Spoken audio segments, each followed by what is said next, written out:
बे गोजौनिया जाहैबाय खन्थाइनि मुङा मा आसामा जोंनि समायना ओमफ्राय सोर मा रावाव लिरग्रोदोंमोननो सिगां बे खन्थाइखौ मा रावाव लिरग्रोदोंमोनलाय आं दहाय खोन्थानाया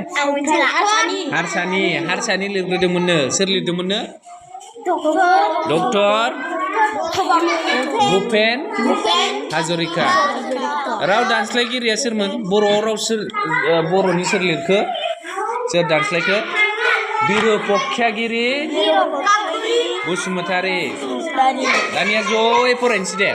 1 2 3 गो आसामा जोंनि समायना आसामा जोंनि समायना जोबनो गैया गुननि भारतनिनो सान ओंखारग्रा रायजो सानजा दिगिनि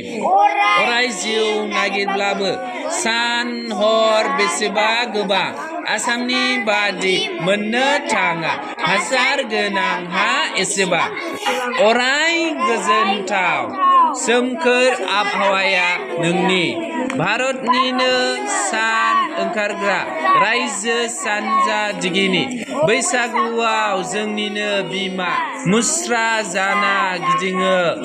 मागोआव माइनाव बरायनोलै बराय नङा सनानि आखाइ फिदिङो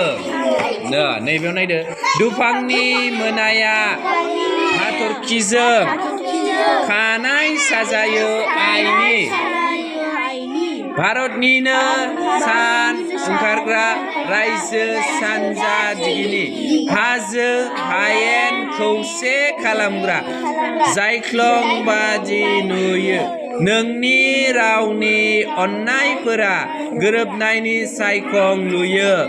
बुरलुंबुथुरनि गुवार रुगुंखौ आं खुलुमनि